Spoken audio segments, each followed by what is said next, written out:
हाय सांग मैंने स्वागत करुच्ची मो यूट्यूब चैनल को। आज आम गोटे बट नेक ब्लाउज रो बैक पार्ट कटिंग करवा। तो से मुझे गोटे पेपर नहीं तो पेपर टी एमती रही यार जो साइड आम बंद रही भाग पटे आम लंब माप करवा। तो जी लंब दरकार से 1 इंच बढ़ेकी ना बैक पार्ट पाई। तापर यहाँ सीधा कर गोटे गार टाणीदे। मु जो पटे बसी मो बंद भागटी से पट को रही। तापर यार शोल्डर माप करवा। शोल्डर जी थी ताको हाफ कर 6.7 मुझे मार्क करुच्ची। तापर यार आर्महोल माप करवा। तो शोल्डर को ये डाउन करवा 0.5 रे। तापर यार आर्महोल मार्किंग करवा 5.8 रे।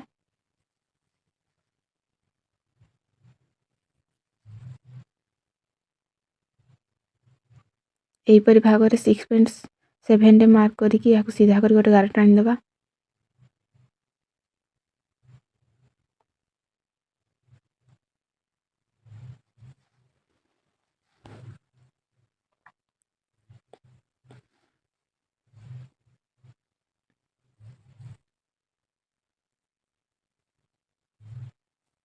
एपटे सीधा करके सेपटे गार टाणी जमती आम बंका हम ना एमती मापिकी सेपटे मार्क करके सीधा कर गार टाणीबा जो थी कि आम चेस्ट माप रहिबो।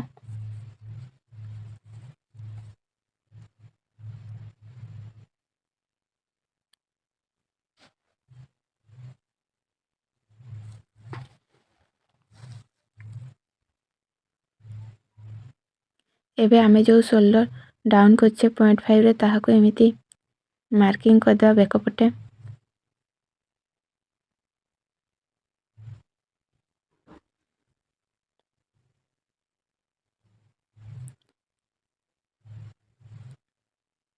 एबे बेक पाई मार्किंग करिबा 3.5 रे। आपण चाहिले एटी 4 इंच मध्ये नहीं पारिबे। तळे मध्ये मु 3.5 रे मार्किंग करिछि।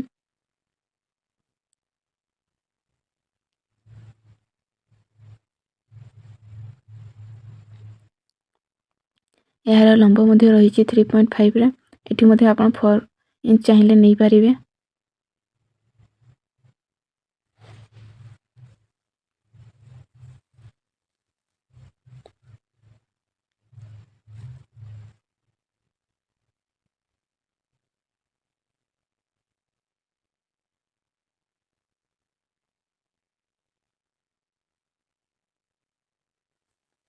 तापर यहाँ सीधा करी गोटे गार टाणीदे एवं यार शेप देबा। प्रथम एमिति गार गार करी शेप देबा। यदि आमर शेपटी ठीक भाव होई नथिबो आ गोटे शेप देबा।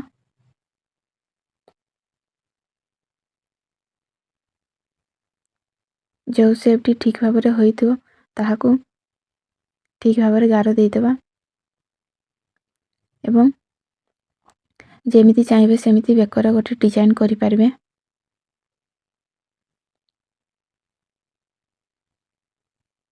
तो मुझे 9 इंच एमती सीधा मार्किंग करके एमती गोटे सीधा गार टाणी देछि।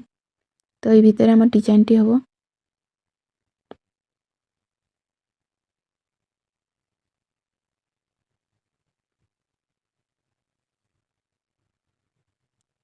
यू चाहिए आप गोटे गोल डिजाइन करें।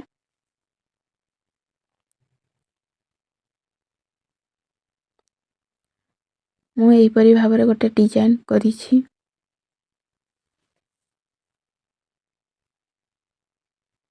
सीधा गार टाणी देला पर तेरछा करके एमिति तलको राउंड गोटे शेप देदेबा।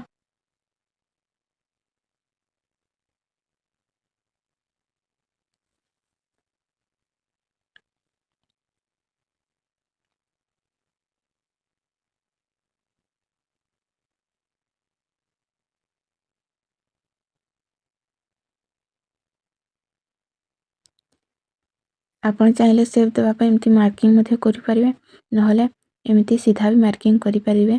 तो ये 1 इंच मार्किंग करी। तापर एहीपरि भाव एठी गोल गोल शेप देइदवा।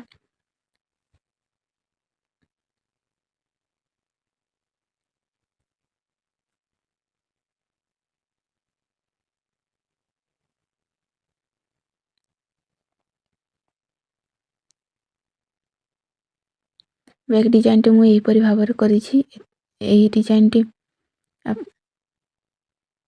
आपण चाहिले जे कोनोसी डिजाइन मध्ये करि पारबे।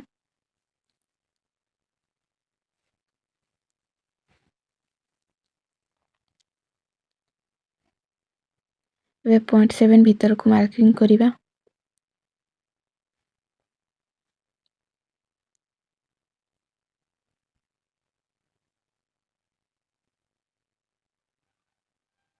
आ एहीपरि भाव सीधा करी गोटे गार टाणी देबा। कांध पटे मध्ये एमिति सीधा करी गोटे गार टाणी देबा।